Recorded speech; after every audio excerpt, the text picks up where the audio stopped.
ayca comme noonu lay demee ah gars yi comme d'habitude ñu ngi fii encore nga xamante ne moo di Cité Fadia ayca daal di fii ñëw li nga xamante ne mooy fac zone bi nga xamante ne suñu mbokk suñu maire Khadija Mahécor Diouf moo ko organisé fii ci final bi nga xamante ne moo fi nar a am ci diggante Sénégal ak Maroc ayca ma naan leen dal leen def jàmm gis ngeen fii ni mu feesee tey nit ñi dañoo génn avant heure 16h fekk na fii fees dell lan moo ko waral mooy final bi nga xam ne Sénégal war na ko jouer ak Maroc ayca ñuy ñaan ñëpp ñu dal ñaan ñëpp ñu def daal di may topp nànk-nànk ma leen daal di teppal xibaar yi ngeen koy daal di jox si loo xamante ne lu leer naa ñu lay am ci Africa Horizon sama caméraman topp moo ñu dem.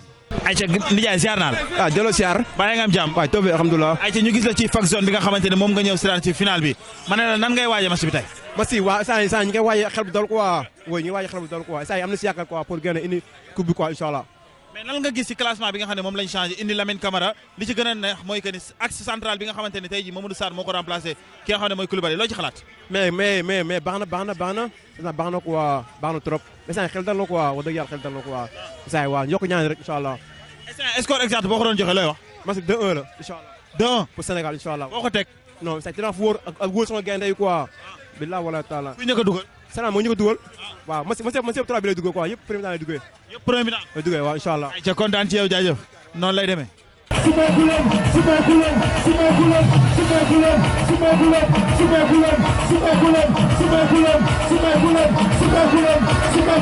salaamaaleykum soxna ziar naa la. maa ngi delloo ziar. si loo ne. maa ngi si jàmm. tey ni nga seetaan match bi. waaw gis nga de ñëw rek supporter gaynde yi. mais daa mel da ngaa tiit. ah. daa mel da ngaa xaw a tiit. non si tiituma sax parce que xam naa ne ñun Sénégal ñun lu ñu jongante lu ne dañ ciy am ndam waaw. mais loo gis ci li nga xamante ne moom la xale yi génnee bokk doon benn ànd loo ci gis tey. ah kontaan rek ndax xale yi moom xam nga rek ñoom dañoo bëgg ndam moo tax ñuy supporter seen réew loolu la rek. ni ñu score exact bi tey boo doon wax ñaata la. ah man de jàpp naa ne mën nañu am 2. 2 waaw Sénégal 2. waaw Sénégal Maroc ñaata. ah Maroc 0. Maroc 0. waaw.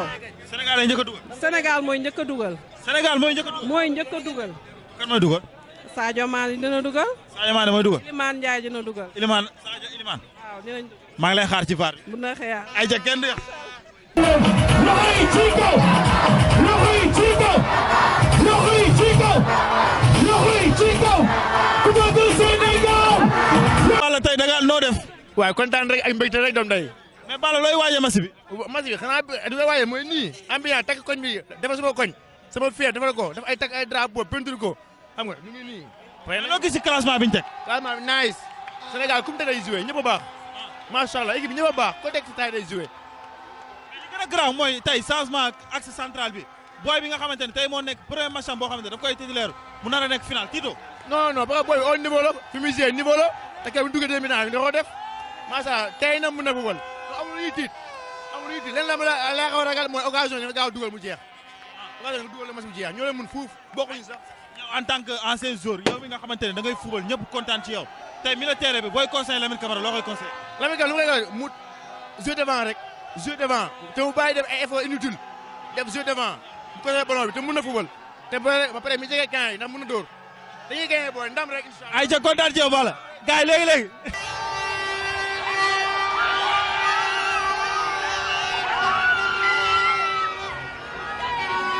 Aïcha Omar yaa ngi gisandoo noonu suñu joueurs yi ñoo dugg ci terrain bi di daal def seen échauffement ma ne ko fii ci Cité Fadia gis nga à ce moment mu ngi chaud ici à Cité Fadia ma ne ko mu ngi neex gars yi di mënatuñoo téye seen bopp depuis 16h ba léegi supporters yi toogatuñu bàyyatuñu ici à Cité Fadia mu ngi wàcc ba 0 degré ma ne ko noonu lay def yaa ngi gis muy mag di ndaw jamono ji Sénégal foo sànni mbatt mu tàcc te li ci gën a neex mooy ñëpp a booloo doon benn nekk benn bopp benn nit Sénégal lii la lay wan ni jàmm rek moo fi xaj Sénégal lii ma lay wan ni jàmm rek a fi xaj sutura rek a fi xaj ay ca kon noonu la ñuy kontaanee daal di continuer sama cameraman nag may topp rek ñu dugg ba ci biir dégg naa Khadija Mahécor ñëw na ñu dem.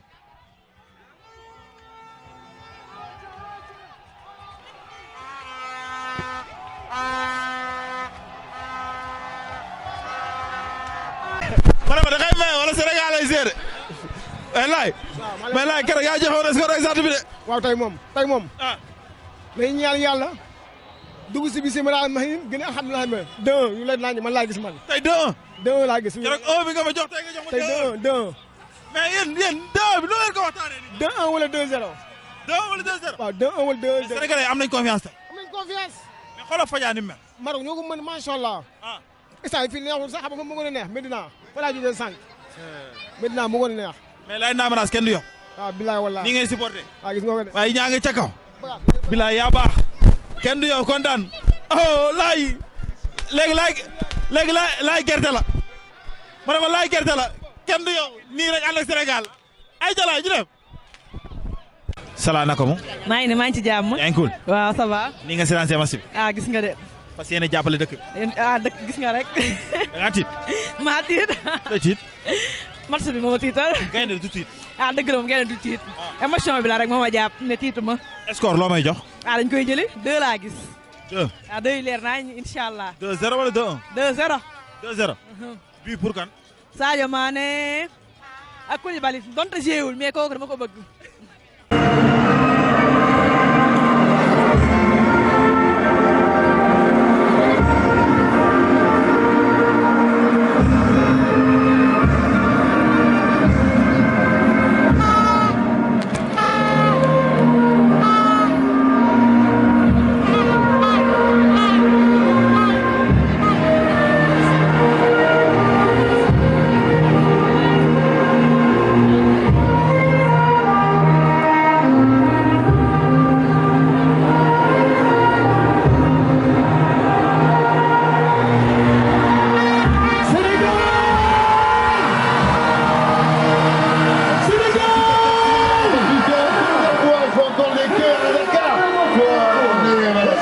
Juste ici, sur cette place de Rabat. Place maintenant sa place à son coéquipier Ismail Assar. C'est quelqu'un qui est rentré. Lamine Camara, il a pris un carton. Il va être remplacé dans l'entrejeu. Alors, il n'a pas été voir les images. Il y avait 70 000 personnes qui ont poussé pour aller voir des images. Et pour moi, là, c'est Servar n'a pas été intelligent. Il n'a pas respecté l'esprit du jeu pour moi. Même s'il y avait une petite faute, vu ce qui s'est passé tout à l'heure, sur une finale de Cannes à la 96e, il aurait dû laisser et ne pas rappeler M. Tala. Image avec Sadio Mané qui vient discuter avec notre consultant Claude Leroy sur de s'en prendre aux supporters, notamment du deuxième Guendé. Les tribunes est juste restées sur le terrain de jeu alors que les forces de sécurité sur les forces dimensionnées entre les stylos. Des forces d'intervention qui rentrent et qui refusent les tribunes.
Les Marocains, pas de gueule.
équilibré pour ces ultimes secondes de cette finale.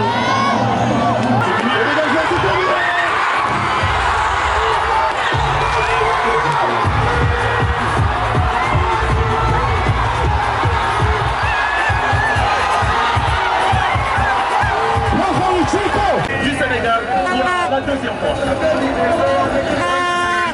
C'est amplement mérité, vu ce qu'ils ont montré en termes de caractère, de solidarité, notamment dans ce moment où ils ont fait refuser, mais derrière ce pénalty avec toutes les incertitudes qu'il y a eu. Moi j'ai vu des lions là pour... C'est dur à quelques mois de la Coupe du Monde de réussir à se remettre de ça et voir comment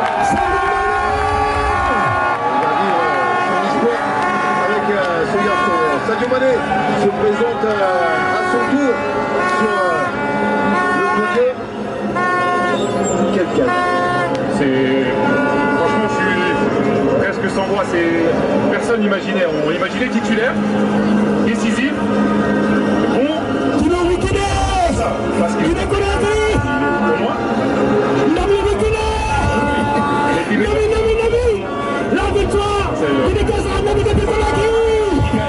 j'ai l'impression qu'il est chose en plus dans son jeu, et puis la dimension physique, capable de faire des efforts avec. Je le rappelle, touché, vexé par les critiques, de dire qu'il était peut-être plus indispensable dans cette équipe sénégalaise. Il avait marqué un doublé contre la Mauritanie pour prouver qu'il était toujours là. Il s'est préparé comme jamais. Il était affûté.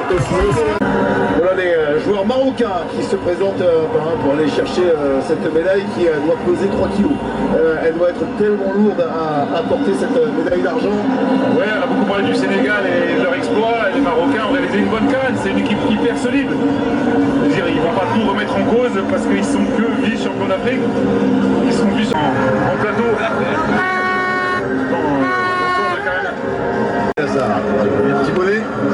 Et Niakhaté, qu'on voit à l'écran quand même, il a... Monsieur Niakhaté, excusez-moi. Sa canne, elle est exceptionnelle. Moussa Niakhaté, dans la droite ligne de ce qu'il fait avec l'Olympique Lyonnais également. Et quand vous avez une colonne vertébrale avec Koulibaly, mais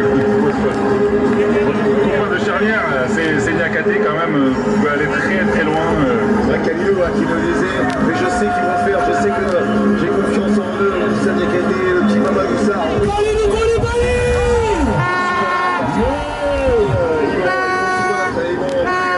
Ils iront la chercher et voilà, je ne pensais pas être autant visionnaire, mais le voilà, hein, Kalidou Koulibaly.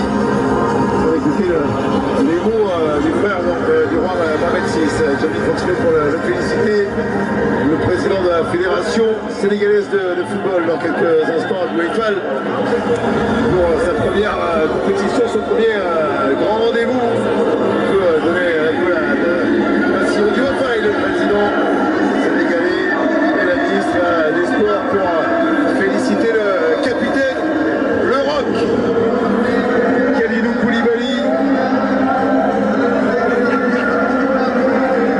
Qui vient rejoindre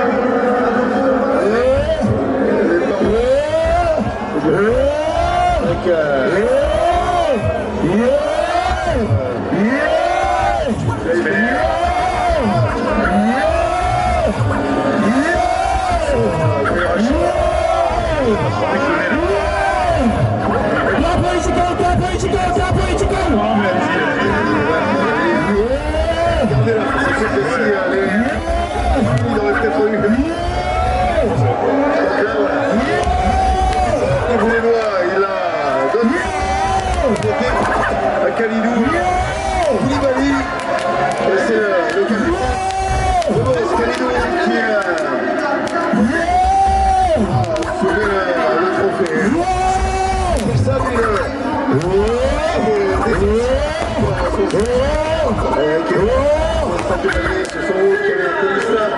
le club des anciens et qui dicte donc, qui prennent les décisions pour...